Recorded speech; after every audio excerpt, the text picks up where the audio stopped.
"Christopher, you're a disgrace to this family. Leave, you're not wanted here." Those cutting words pierced through the air, spat by my own father amidst the celebration of my brother Alex's wedding. The humiliation stung deeper as Alex remained silent, a silent accomplice to my expulsion. Anger boiled within me, ready to storm out when a plea for help interrupted my departure. A staff member, desperate in a moment of crisis, sought my aid. In that unexpected turn, my father saw me for who I truly was, and it jolted him. "My name is Christopher, one of two brothers in our family. Growing up, our father, a stern lawyer, favored Alex, leaving me to perpetually chase his shadow. No moment of leisure existed in our lives. Every second was dedicated to lessons and studying. Even the simple joy of playing with friends was a luxury denied. Despite my relentless efforts to meet my father's lofty standards and match Alex's achievements, I perpetually felt inadequate, a constant disappointment to my father. The pivotal moment arrived with the entrance exam for a prestigious school, a futile attempt to win my father's approval. When I inevitably failed, my father's silence towards me solidified, his attention solely on Alex and my mother. Left to navigate the shadows of neglect, I found solace in my mother's unwavering support, but they persisted, exacerbated by Alex's indifference. Determined to forge my own path, I departed silently after high school, leaving only a note for my mother. Striking out on my own, I secured a job at a hotel where I could both work and live. It was there, amidst the bustling corridors and transient guests, that I found the freedom and fulfillment that eluded me at home. I get to focus on what I need to do, Christopher. Another mistake? How many times do I have to tell you? I'm sorry, I'll fix it right away. Get it together, Christopher. Michael, the hotel manager, was relentless in his expectations. As a mere high school graduate thrust into the real world, I constantly found myself on the receiving end of his reprimands. Yet, amidst the criticism, I persisted, striving to prove myself in this unfamiliar terrain. Unlike my father's harshness, Michael's feedback was constructive. His praise, when earned, fueled my determination to excel.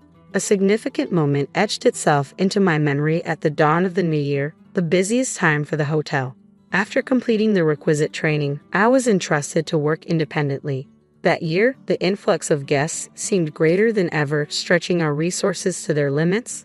The chaos of serving dinner guests, either in the bustling dining hall or through room service, reached fever pitch.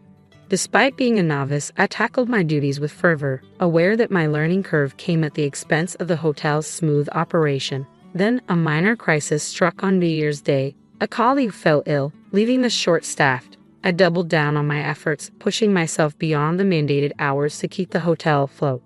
Just when it seemed we had weathered the storm, disaster struck. The kitchen sink's pipe burst amidst the dinner rush, plunging us into chaos. With no plumber available on New Year's Day, the situation grew dire. Michael's frustration mirrored the mounting tension. In a moment of desperation, I stepped forward. "Michael, can I try fixing the plumbing? I'll sort it out." Though met with skepticism, my offer was our only hope. With a hesitant nod, Michael relented, allowing me to take charge. Unbeknownst to many, my time at a science-focused high school had equipped me with a unique set of skills, including rudimentary plumbing knowledge. Drawing on this background, I set to work. Half an hour later, the once flooded kitchen was restored to order, the crisis averted through a combination of determination and unexpected expertise. I had somehow managed to fix the pipe, I announced breathlessly to Michael. He rushed over, turning the faucet with eager anticipation. Water gushed forth, a testament to my makeshift repair. The room erupted in smiles and praise. "Great job, Christopher. You're my pride and joy," Michael declared, his words washing over me with warmth. Growing up under Michael's guidance had been a revelation. Together, we navigated the challenges of New Year's Day at the hotel, emerging victorious. The sense of fulfillment I experienced that day left an indelible mark, shaping the person I am today. 15 years flew by, and I found myself fully immersed in my role at the hotel. Then, one day, a letter arrived from Mom, breaking the silence that had settled between us. It bore news of Alex's impending marriage. Though I had drifted apart from Dad and Alex, Mom's plea for my presence at the wedding tugged at my heartstrings. Reluctantly, I agreed to attend. The venue, a luxurious hotel, mirrored Alex and Dad's penchant for extravagance. As I arrived, clad in a trussy suit, I couldn't shake the feeling of being out of place amidst the elite gathering. Perhaps Alex's bride, a woman of impeccable grace, was a product of Dad's networking or a strategic alliance. In the waiting room, surrounded by faces of high society, I found myself an outsider, observing from the periphery. With no one to engage, I became a silent observer, watching the intricate dance of privilege and power unfold before me. As I locked eyes with two familiar faces, a sense of unease settled within me. His expression was unmistakably displeased. Dad and Alex approached, their presence looming over me. "Why are you here?" Dad's voice, deep and commanding, echoed through the air, stirring memories long buried. "Is it so wrong to celebrate Alex's wedding?" "Oh, by the way, congrats, Alex," I replied, trying to diffuse the tension. Alex's response was muted, his conflicted expression betraying the strain of our family dynamics. "What have you been up to all these years?" No doubt some worthless job, and his words cut through the air like a knife, his disdain palpable. "Christopher, you shouldn't be here," he continued, his tone dripping with contempt. Mom rushed over, attempting to intercede. "Come on, Christopher is here to celebrate. No need to be so harsh," she pleaded, her desperation evident. But her efforts were futile, drowned out by Dad's unwavering judgment. "Enough, Mom," Dad asserted, his voice a thunderous decree. "Christopher, let me make this clear. You're a disgrace. I don't want you ruining Alex's celebration. Get out." Anger surged within me, fueled by years of neglect and rejection. I hadn't wanted to come to Alex's wedding, and yet I found myself subjected to this humiliation. "Fine, I'm leaving," I declared, my resolve firm. As I turned to exit the waiting room, a voice called out, halting my retreat. A wedding staff member approached, urgency etched on their face. "What's up?" I inquired, curiosity mingling with frustration. "It seems we have an unexpected guest for today's wedding. We're short on seats and food," they explained hurriedly, their concern evident. Everyone in the waiting room looks worried. Emily, the planner, and the parents-in-law staff, their faces etched with concern, awaited a solution. Caught between indignation and duty, I hesitated, uncertain of my next move. "I see. Is that what's going on? Emily can't handle it alone, and they're asking for my help. But what does this have to do with me?" I pondered, a torrent of grievances against Dad and Alex swirling within me. Yet amidst the resentment, memories from the past surfaced, softening my resolve. Recollections of Alex's kindness flooded my mind, the times he made space for play during our study breaks. If I walked away now, I'd be no better than Dad. With a determined sigh, I turned back to the wedding staff. "Can you take me to Emily?" I requested, a flicker of resolve in my voice.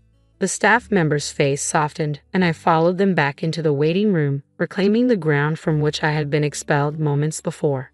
In the center of the room, Emily, Dad, and the bride's father wore expressions of concern. As I approached, Dad's eyes locked with mine, his demeanor bristling with hostility. "Why has Christopher returned?" he demanded, his tone sharp. Before he could escalate the confrontation, Emily intervened. "General Manager, please help us," she implored, her urgency palpable. Dad's shock was evident as I calmly revealed my position as the general manager of the hotel chain. Since joining the company during its nascent stages, we had expanded to hotels and wedding venues nationwide. The very hotel we stood in was under my oversight. "I think I can handle this," I assured them, dismissing Dad's protests with a wave of my hand. "Dad, I'm busy right now. We'll talk later." With a sense of purpose, I turned to Emily. "Relax, Emily. Get the seats and everything else ready. I'll take care of the food," I directed, watching as the tension ebbed from her features. "Understood. I'll leave the food to the general manager and handle the rest," she affirmed before rushing off to execute the plan. With all eyes on me, I exited the room and sought out my friend, Chef Jackson. "Hey, you in?" I called out as he emerged from the kitchen. "Christopher, what brings you here?" he inquired, his curiosity piqued. "I'm here as a guest today. My brother's wedding is happening here, but we're one meal short. Can you help?" I asked Chef Jackson, hoping for a quick fix. "Sure thing. I'll whip something up with my culinary skills," he replied confidently. "Much appreciated. I owe you dinner. Looking forward to it," I replied gratefully. After handling a few loose ends, I returned to the waiting room. The guests had already moved to the ceremony area, leaving only my parents and the bride's parents behind. As I announced the issue was resolved, relief washed over the room. "We've got an extra meal coming," I explained, seeing the tension ease from my mom's and the bride's parents' faces. My dad, however, remained conflicted, his pride evident. "Christopher, thank you so much. Because of you, the celebration can go on successfully," my dad acknowledged, his gratitude genuine. "It's all in a day's work as a general manager," I replied with a smile, leading the way into the ceremony hall. As the lights dimmed and the groom and bride made their entrance, I couldn't help but marvel at their radiant presence. The ceremony proceeded smoothly, and as mealtime arrived, I ensured everyone was served before finally exhaling a sigh of relief. With the ceremony concluded, I engaged in a heartfelt conversation with both families, sharing their gratitude towards me, especially from the bride's family, who thanked me profusely. "These moments are why I love my job," I admitted sincerely as their expressions of gratitude warmed my heart. "Christopher, thank you so much. We had the best day ever, all thanks to you," they expressed with genuine appreciation.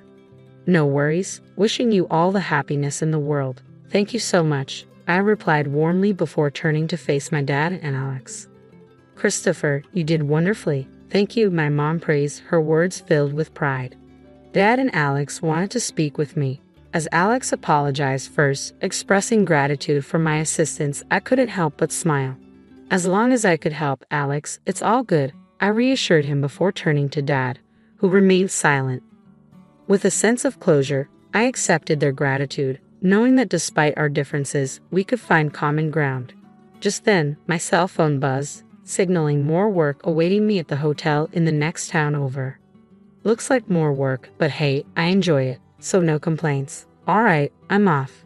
Got work to do. You two take care," I bid farewell, ready to embrace the challenges that lay ahead. It was a realization settling in. I probably wouldn't see Alex or Dad again. With that thought lingering, I left the room without a backward glance, my steps leading me back to work. 3 days post Alex's wedding, I relished a rare day off, reclining on the sofa with a steaming cup of coffee, my moment of bliss abruptly interrupted by the doorbell's chime. Curious as to the visitor's identity, I made my way to the door, only to be met with Alex's unexpected presence. "Alex, what brings you here?" I inquired, surprised by his appearance. "Sorry, I got your address from Mom. Wanted to talk to you, Christopher," Alex explained, his tone tentative. I welcomed him in, brushing off any concerns about the tidiness of my home. As I poured him a cup of coffee, Alex expressed gratitude, taking a slow sip. "Thank you. Smells good," he remarked, attempting a smile. As we settled into conversation, Alex's demeanor shifted, his gaze unwavering as he broached the topic at hand. The next moment he apologized, I recalled, puzzled by his sudden change in tone. "I'm really sorry for everything," he admitted, catching me off guard. Initially taken aback by his unexpected apology, I struggled to comprehend his motive for making the trip in person. "Hey, it's all right, Alex," I reassured him, attempting to alleviate any tension. But Alex wasn't done yet. With a sense of vulnerability, he began to share his innermost thoughts and feelings. "You might think I'm the older brother who can do anything, but I envy you, Christopher," he confessed, his words striking a chord. Silence enveloped the room as Alex's confession hung in the air, leaving me at a loss for words. His admission took me by surprise, shattering preconceived notions and revealing a side of him I had never seen. "I had no idea you felt that way, Alex," I admitted, a twinge of guilt gnawing at me as I processed his revelation. "That's just it. It's not your fault, Christopher," Alex reassured me, his weak smile betraying a depth of emotion. In that moment, a sense of understanding washed over me, bridging the gap between us. "Alex, I'm sorry. I never considered that you were struggling too," I confessed, my own remorse surfacing. My brother's smile, though faint, spoke volumes. "That's just it. It's not your fault, Christopher," he reassured me, his words echoing in the quiet room. With a newfound sense of empathy and connection, we found the words to express what had long been left unsaid, strengthening the bond between us. "I think you've been through struggles I can't even imagine. I truly admire that. But I also want you to know about me," I confessed to Alex, feeling the weight of my words as they hung in the air. Taking a deep breath, I paused, gathering my thoughts before continuing. Alex listened intently, his silence encouraging me to share more. Breaking away from our parents and becoming independent wasn't easy either. The beginning was really tough, I admitted, recognizing the parallel struggles we both faced. It's true, we both have our share of hardships, Alex acknowledged, his response genuine. It was clear that he had more to say, but I found myself at a loss for words, unsure of how to offer guidance or reassurance.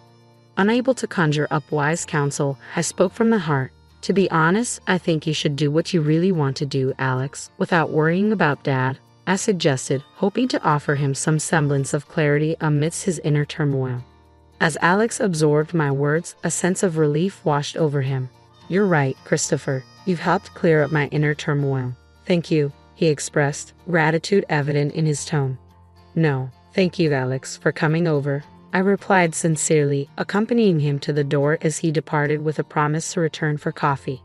A month later, a letter arrived from Alex, detailing his decision to leave behind his career as a lawyer in pursuit of his passion for glass craftsmanship. Despite facing disapproval from Dad, Alex found solace in the support of his wife and newfound motivation in his chosen path. As I reflected on Alex's journey and our evolving family dynamics, I couldn't help but feel a sense of pride in the bond between siblings. Lost in thought, the sound of my mobile phone's alarm jolted me back to reality, signaling the start of another day in the path I had chosen, in the job I had embraced. Early in the morning, lots of people were busy at the taxi garage. Amanda, a young woman who drives a taxi, had been fixing her car for a while without noticing anything else around her. Suddenly, a deep voice interrupted her. Hi, Amanda. It's early, and you're already fixing your car. What's wrong? Need a hand? Amanda stopped working, wiped sweat from her forehead, and looked up. She looked funny with smudges of engine oil on her nose and holding a dirty cloth and wrench. Hey, Barry. Thanks, but I've got it sorted. The ignition was acting up, but I changed some parts, and now it works fine. Let me clean up, and we can grab some coffee. I'm starving. I made some cabbage pies yesterday. Help yourself. Barry happily accepted and praised the pies. Amanda, you're amazing. These are tasty. You're good with cars, baking, and you're pretty. Too bad I'm married, and your fiancé is foolish. You should be appreciated and taken care of. Amanda sighed heavily, sat down with him, sipped her hot coffee, and said thanks, but men are all the same. They're nice at first, then they disappear. But I don't need anyone. I'll save up, have a child, and raise them alone.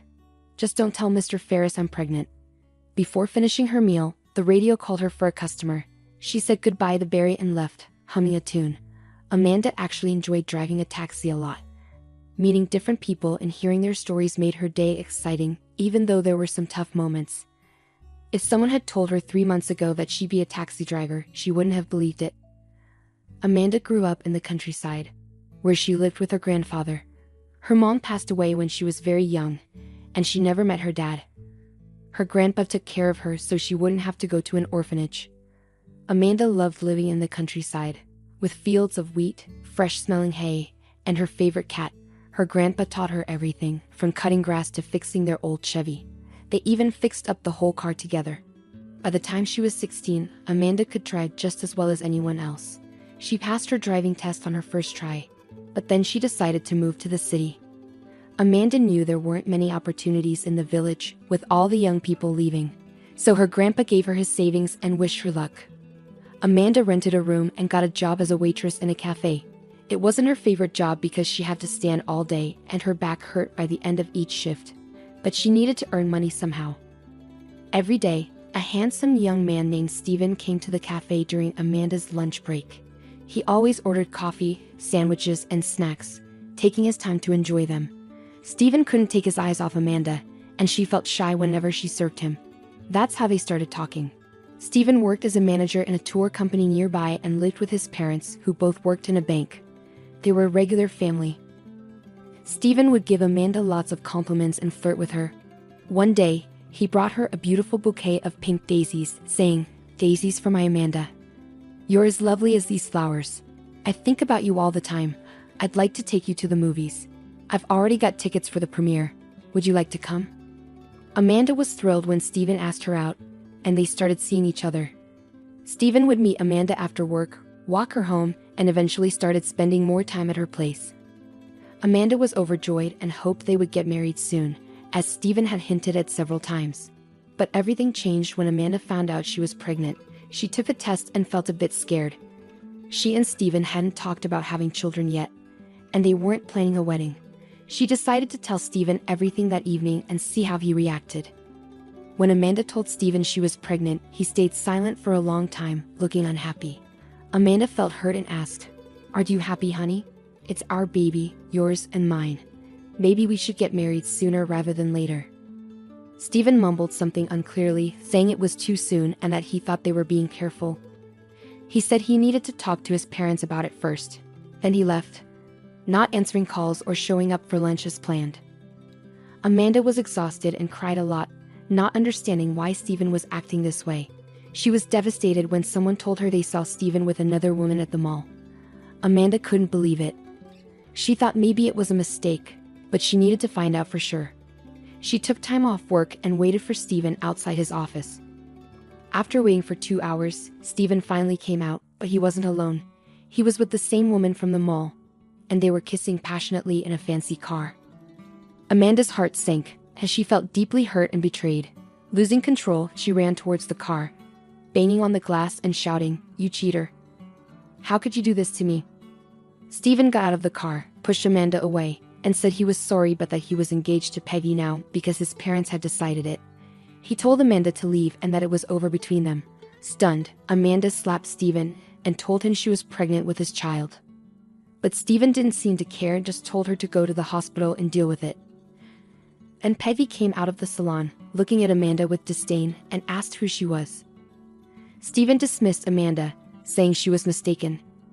Peggy warned Amanda not to interfere because she had connections through her father. Stephen and Peggy drove off, splashing water on Amanda from a puddle. Amanda was left standing there, feeling like she was in a nightmare. Amanda couldn't bring herself to go to work. She cried at home for a week, feeling betrayed and devastated. She even thought about going to the hospital to deal with her pregnancy, but she was scared of what might happen. She was torn between her emotions and the fear of making a decision she couldn't undo. During one of her darkest days, her neighbor Barry came over to ask for medicine for his sick child. He noticed Amanda's distress and took her to his home, where his wife joined them. They gave Amanda some calming medicine, hot tea, and listened to her story patiently. Amanda needed someone to talk to share her pain, because the betrayal hurt her deeply. Amanda poured her heart out to Barry, not holding anything back. Barry listened, shaking his head in disbelief, and then asked quietly, "Wow, what a mess. Your Stephen sounds like a real jerk. What are you going to do now?" Amanda shrugged and said, "I missed a week of work at the cafe, so they let me go. I guess I'll have to go back to the village to live with my grandfather. But I feel ashamed, and I don't know how I'll make a living there." Barry scratched his head and suggested, "Going back to the village isn't the best idea. What'll lead you there? Work on a farm. Listen, you've mentioned you can drive well and have a license. Why don't you work at our taxi company? We need more drivers, but our boss, Mr. Ferris, is strict. You'll have to work hard, but you'll earn a good salary if you're diligent. You can save up for the baby and then go on maternity leave. Just keep your pregnancy a secret or Mr. Ferris might not hire you." Amanda wiped her tears and thanked Barry, saying it was her dream job. She loved driving since she was a kid, and she was good at it. She decided to start fresh and leave the cafe behind. She promised to come back the next day and thanked Barry and his wife. They encouraged her not to give up and assured her they'd help. So, Amanda began working at the taxi company. At first, Mr. Ferris doubted her abilities, wondering if she could handle heavy luggage or fix car issues on the road. But Amanda proved herself, driving confidently and handling any problems that arose. Impressed, Mr. Ferris hired her. Amanda felt better and threw herself into her work. She didn't have time to dwell on her pain anymore. She enjoyed interacting with clients and driving around the city. Amanda felt happy again, even though her belly wasn't showing yet, and she wore loose clothes to hide her pregnancy. So Amanda kept working hard until her maternity leave. Thankfully, she didn't suffer much from morning sickness and only had occasional backaches from sitting for long hours. It was still better than carrying trays at the cafe. The only problem was the nosy and greedy owner of the taxi company. After every shift, he demanded detailed reports and even installed cameras to monitor the driver's interactions with customers and handling of money. Despite this, Amanda found the team to be excellent, especially since there was no gossip or drama like at the cafe. She remained good friends with Barry and enjoyed their tea breaks, where they talked about life. Today, Amanda had a big order to drive a client far out of the city, promising good pay for the long distance. She was in a great mood, already planning for her baby's arrival and trying not to dwell on Stephen's betrayal. However, upon arriving at the client's mansion, she found him extremely drunk and indecisive about taking the cab. Eventually, the homeowner canceled the ride, leaving Amanda feeling frustrated as she wasted time and fuel without earning anything. She knew Mr. Ferris would be unhappy, but it wasn't her fault. To top it off, heavy rain started pouring, further dampening Amanda's mood. As she drove halfway back to town, a man suddenly emerged from the woods ahead of her. He staggered from side to side, covered in mud and dried blood. Amanda couldn't just drive past him, so she slowed down to see if he needed help. She decided that if he was drunk, she wouldn't give him a ride, but she wanted to make sure he was okay. Amanda put on her hooded jacket and got out of the car. She ran up to the man to check on him. "Hey, are you okay? Can I help you? Where are you going? If you need to go to the city, I can give you a ride." The man looked at her with tired eyes and whispered weakly, "Help me." Then he passed out and fell by the roadside. Amanda tried to wake him up, urging him to get up so she could help him into the car. After struggling, she managed to get him into the car and drove him to the hospital. Along the way, she tried to learn more about him, but he only said his name was Mitchell and was in pain. Amanda made sure he was taken care of by the hospital staff before saying goodbye and wishing him well. When Amanda returned to the taxi park, she realized she was late and worried Mr. Ferris would be angry. She had forgotten about the camera in the car, but Mr. Ferris saw everything from his office and was furious. He scolded Amanda for refusing a client, wasting gasoline, and helping the homeless man, saying she cost him a lot of money. Amanda defended herself, saying the client was sick and the man needed help. But Mr. Ferris didn't listen and threatened to deduct the cost of the gasoline from her salary and take away her bonus as punishment. "Now get back to work. You're completely out of control, doing whatever you want. And don't forget to clean the car. It's covered in dirt. How will decent people get in it?" Amanda angrily washed the car, thinking to herself, "Well, this is how you get rewarded for doing good deeds. You're left with nothing. Mr. Ferris is a scoundrel. Nothing is sacred." Exhausted and sad, she finished her shift, went home, and fell asleep immediately after taking a shower. She had no energy left. The next morning, Amanda was woken up by a knock on her door. She was surprised to find 3 well-dressed men, 2 of them bodyguards, standing outside. An unpleasant older man, clearly the big boss, entered without invitation and greeted her. "Good morning. Your name is Amanda, isn't it? You saved my son yesterday, picked him up on the road, and sent him to the hospital. I'm truly grateful to you. Thank you for not letting a man die." Saying this, he placed a puffy envelope on the table. Amanda waved her hands in amazement, saying, "No need, I just felt sorry for him. The poor guy was badly beaten, barely able to walk, and was in rags. How did he end up in that wooded area?"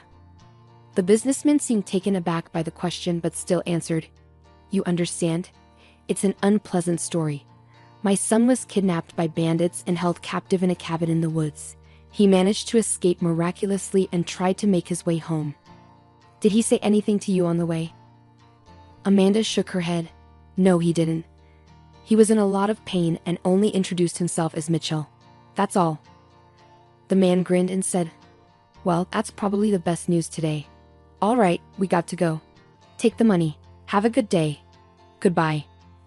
The trio left, and Amanda ran to the window and gasped. There was a whole motorcade of jeeps outside. She counted 4 of them.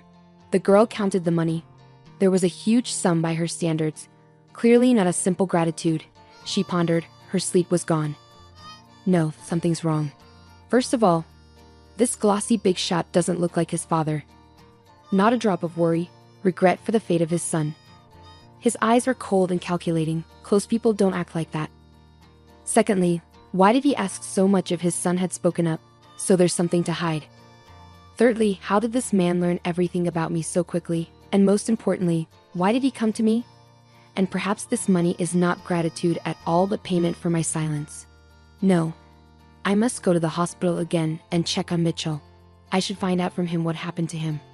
Luckily, today's my day off. Anyway, Amanda bought some goodies on the way and went to the trauma department where she left Mitchell yesterday. But she was not allowed. Why can't I visit my friend? I won't be long. I'll ask how he's doing, and that's all. Let me in for a little while, please. The doctor himself came down to her and strictly said, "Unfortunately, we can't let you in to see Mitchell Libman. He suddenly fell into a coma and is now in the intensive care unit. And it is forbidden to enter there. You have nothing to do there." Excuse me. Amanda was shocked. Yesterday he was weak and beaten, but he was walking on his own feet. And now, all of a sudden, he's in a coma. What's wrong with him? The doctor waved her away angrily. Why should I report to you? Who are you to him? His father's with him, he knows everything. They'll let you know when you can visit his son. But for now, his condition is extremely serious. I don't have time to argue with you. I have other patients waiting for me. Have a wonderful day. Amanda was very upset and began to leave the hospital. But then she was stopped by the nurse. She took Amanda to a back room and whispered, "It's not as the doctor said. You're Mitchell's fiancé, aren't you?" I guessed it right away. Well, there's something wrong here. He's not in a coma. He's just being given some powerful medication, and it's unclear why. But I noticed that respectable man who seemed to be his father gave the doctor a big envelope with money and asked him to make sure that Mitchell never left the hospital. Not at all. I treated his wounds yesterday. It was nothing serious. I think the doctor sold his soul to the devil because he is an avid gambler and he needs money. I know this because I have a cousin who suffers from this addiction. I have seen the doctor several times in the casino when I took my cousin out of there. I told you the truth, but don't give me away, okay? Or they'll fire me or destroy me. All right, I'm off. Amanda was in shock. She didn't know what to do, how to help Mitchell. She scolded herself. Well, I got involved in a story again. I have many problems myself, and I'm worried about other people's problems. What a stupid character I have. The girl was tormented with worries and doubts all night, not sleeping a wink, and by morning, she decided for sure that she would not be able to live peacefully if she did not save Mitchell. After all, the guy was her age. Why should he die? It's not right, it's not fair. Amanda's first impulse was to run to the police and tell them everything she knew. But then she changed her mind. After all, if the rich man had so much money and connections to buy everyone and everything, then in the police, he probably has his own people. And what could she charge him with? It's all just rumors so far, no proof. The worst part was that there was no one to consult. And then Amanda remembered Nurse Deborah, so she decided to talk to her again, setting up a meeting at a cafe. Surprised, Deborah arrived on time. Amanda was the first to start. "I'm sorry to bother you again. It's just that I have no one else to turn to. I can't tell anybody about something like this. They won't believe it. So I beg you to help me save Mitchell. I want to get him out of the hospital. I can get a car. I can drive. But how can I get him out? He's in a coma right now." Deborah paused for a moment, then replied, "Okay, let's think this through. I have the night shift the day after tomorrow. It'll be Saturday. There will only be a few people on duty in the ward. Plus, Mitchell's doctor has Sunday off. During my shift, I can refrain from giving him the medicine that keeps him in a coma, so he should wake up in about 12 to 16 hours. I'll provide you with a white coat, a cap, and a mask to make sure no one recognizes you. We can also give you a name tag that says you're a doctor. We'll try to handle this ourselves. I'm hesitant to involve anyone else because I don't fully trust anyone.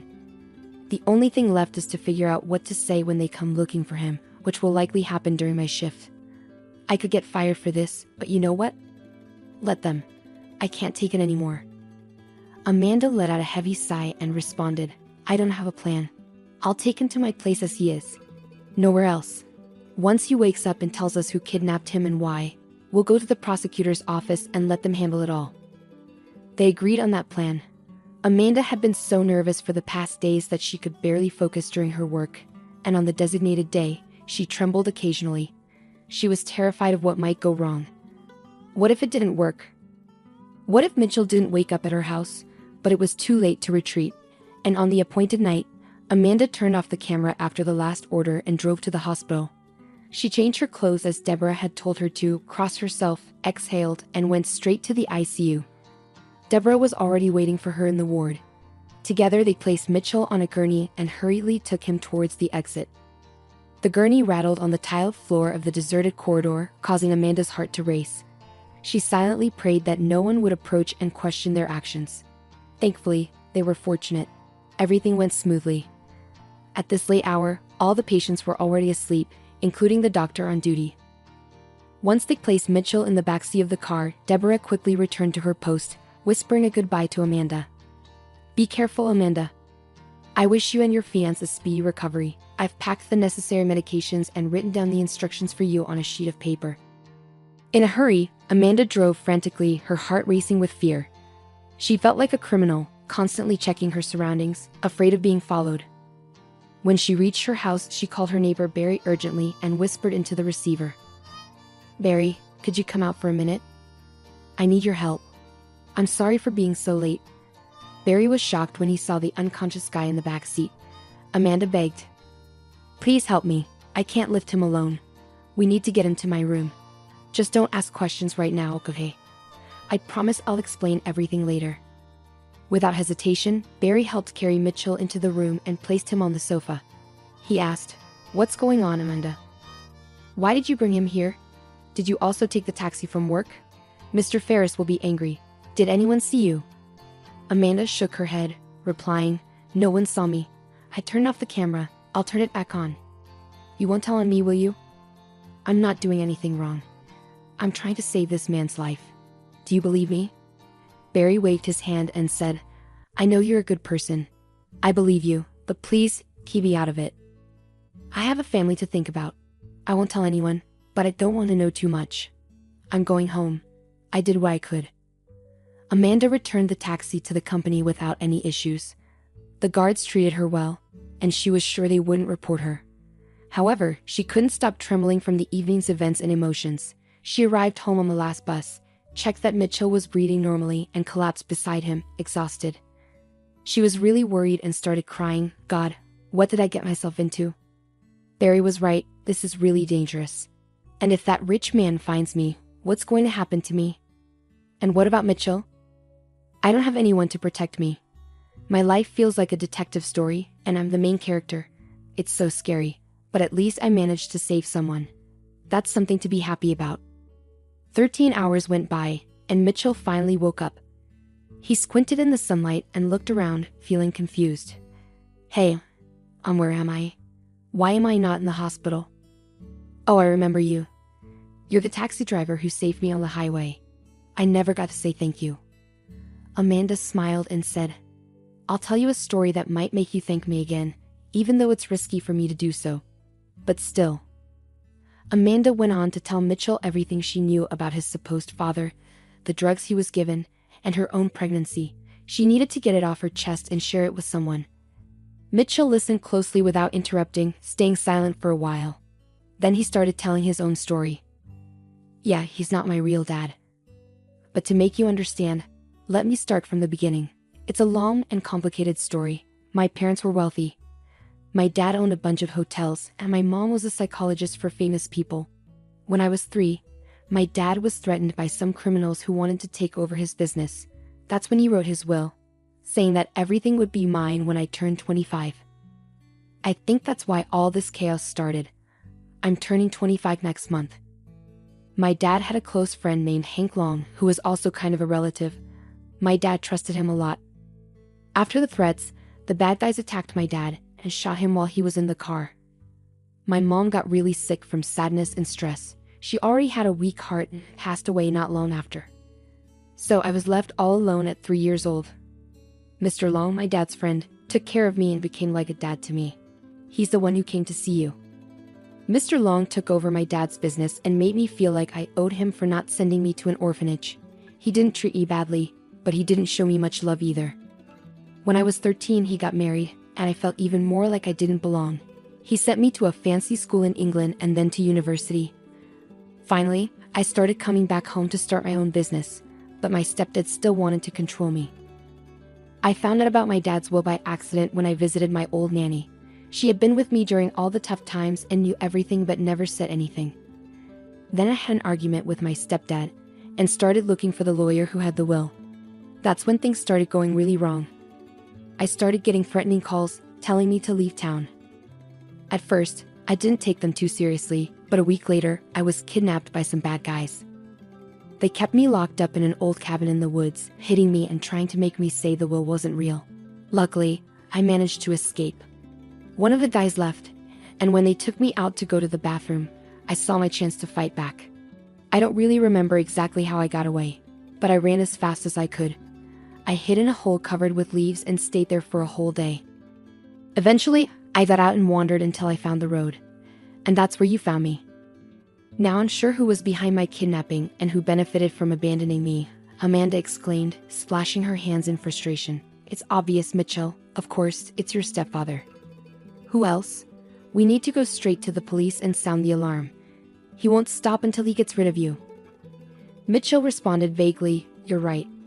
But I'm confused why my stepfather didn't try to harm me when I was a kid. The will says if I can't inherit, everything goes to Mr. Long. Amanda suggested, maybe you got lucky. Your stepdad might not have known about the will until recently, but I'm sure he had something to do with your kidnapping. I saw the way he looked at you, cold, calculating, and evil. Amanda took Mitchell to the prosecutor's office, where he explained everything, and then they went to the police.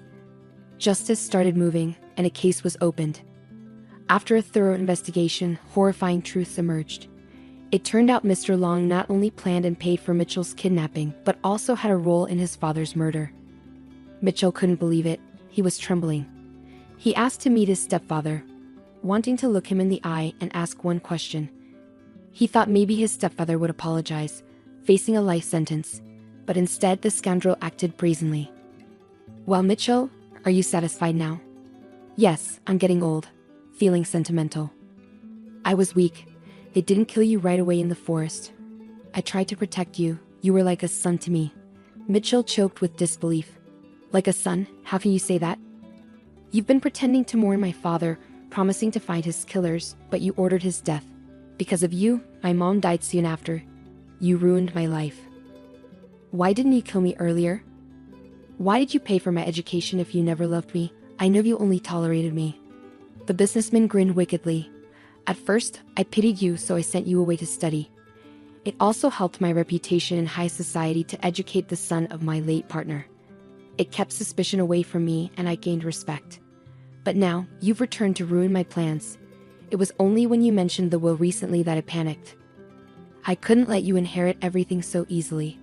I've worked hard for years to build this business, and now it's all supposed to go to you. No way. I thought of everything, planned everything.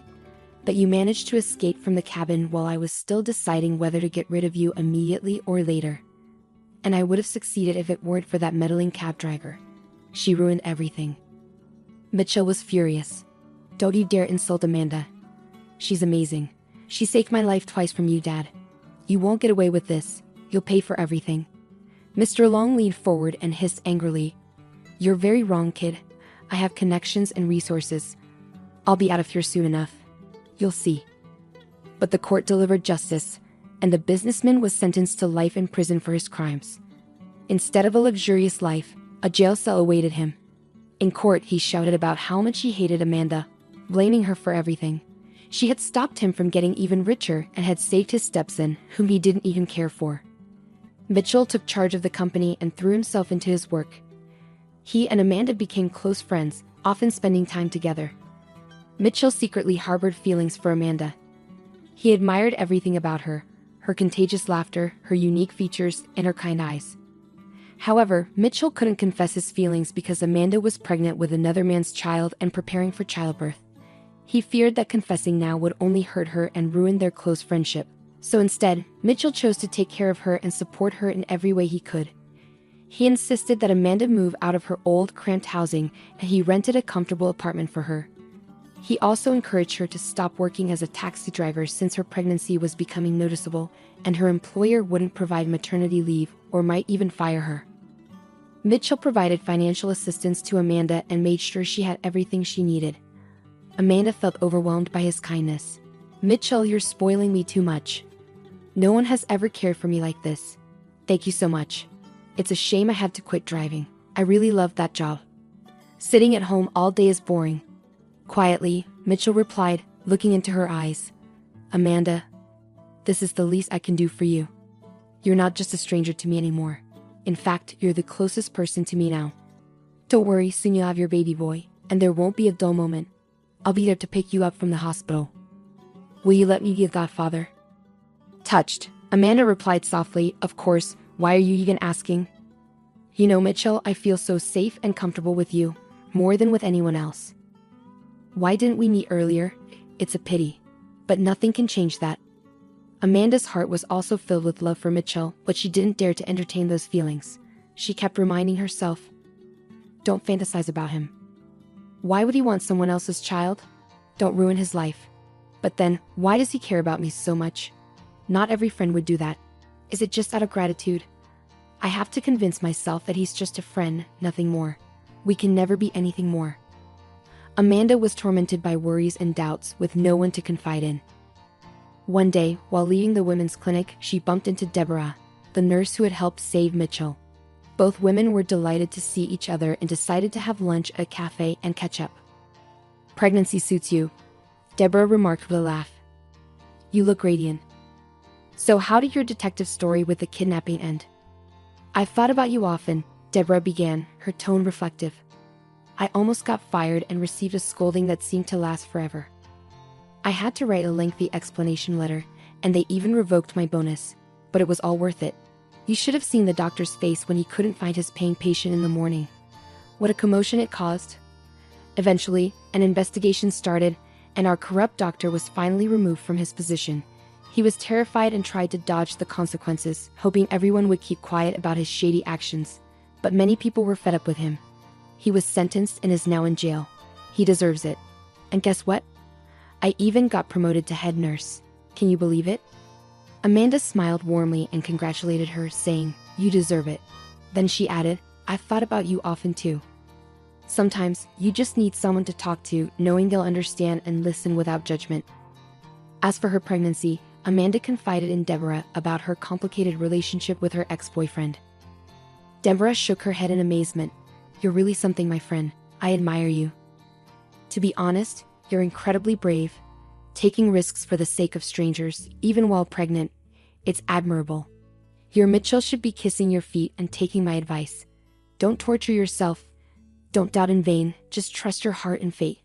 Everything will fall into place, believe me. Giving birth to a baby, loving them, and watching them grow is the greatest joy in life.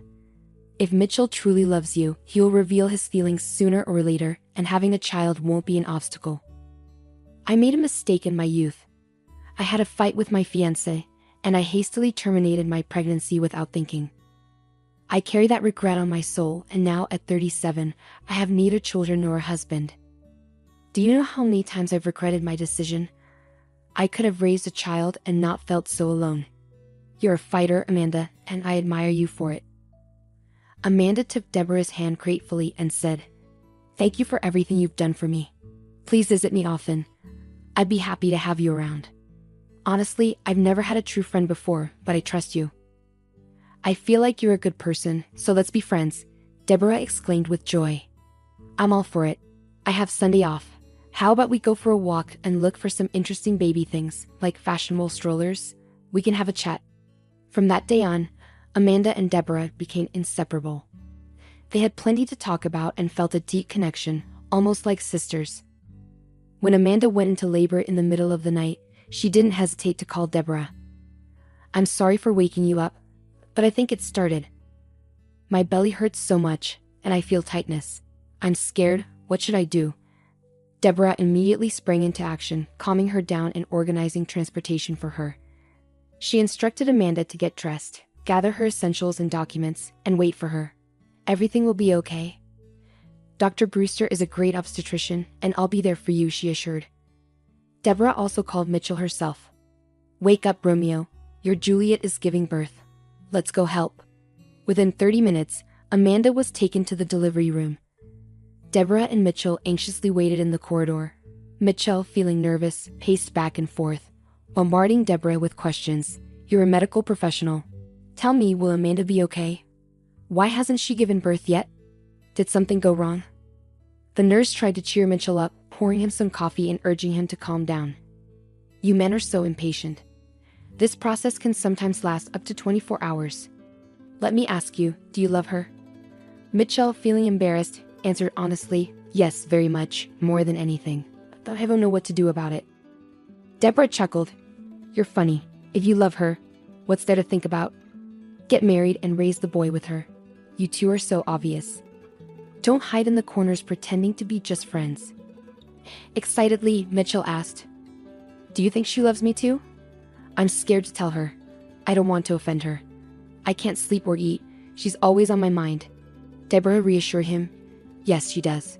Trust me. Be more decisive, Mitchell. We women are romantic. We always expect the first step from a man. Finally, a nurse emerged and announced, congratulations, Daddy, you have a big boy. Amanda gave birth without complications. Deborah winked at Mitchell, saying, see? I told you everything would be fine. Go get some sleep, you lucky guy. I'll check on my friend as a medical professional. I'm allowed to. Amanda smiled blissfully as she held her baby close to her chest. The pain of labor seemed insignificant now as she looked at her son. The name Mark came to her mind effortlessly, regardless of who the father was. What mattered was that he was her own flesh and blood, and her life was forever changed, no longer just belonging to herself. Deborah entered the room quietly, kissing Amanda and congratulating her. Look at him, frowning like an old man.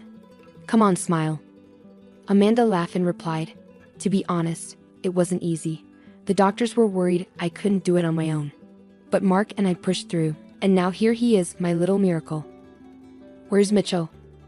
Did he go home? Deborah chuckled and said, I doubt he left. You should have seen how worried he was about you.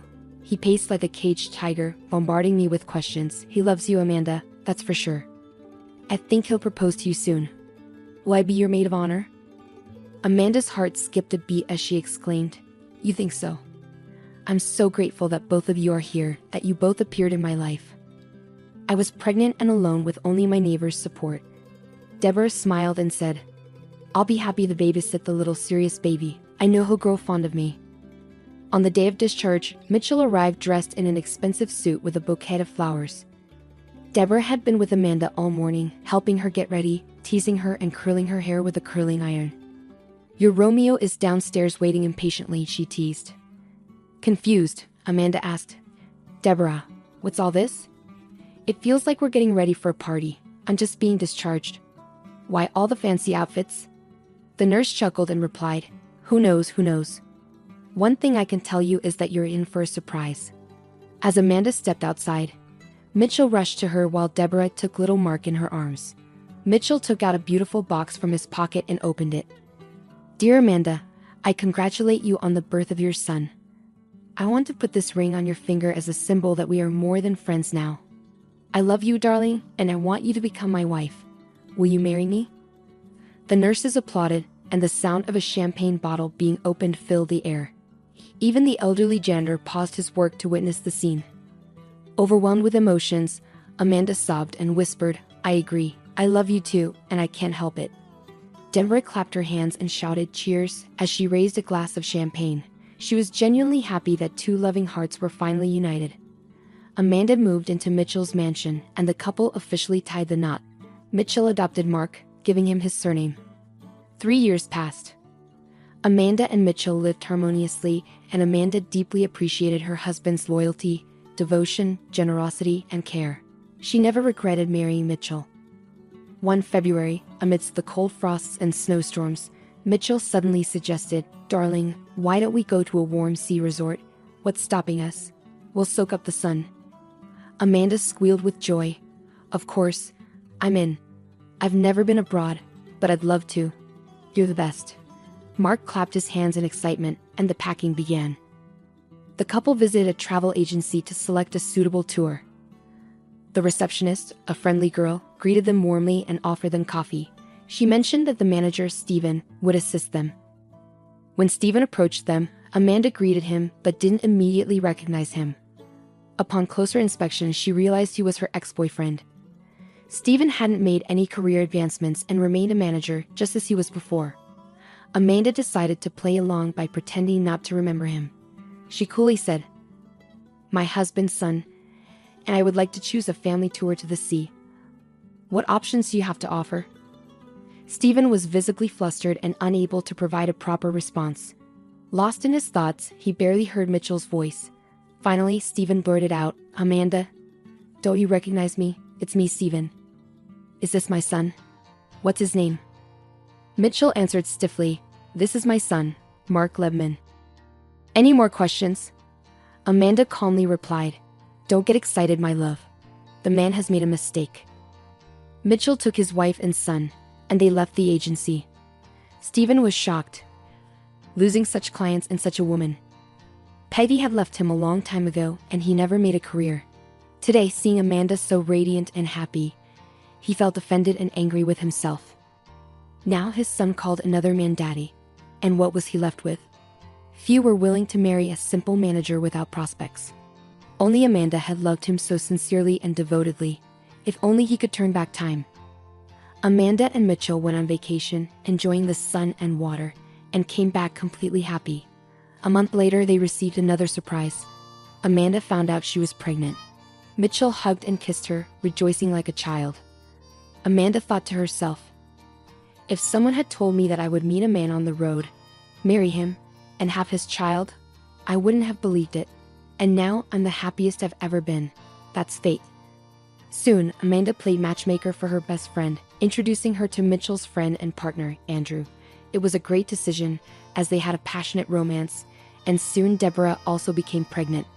Mitchell and Amanda joyfully shouted cheers at their best friend's wedding, wishing them happiness. The two couples often gathered for joint vacations, enjoying friendly and fun times together.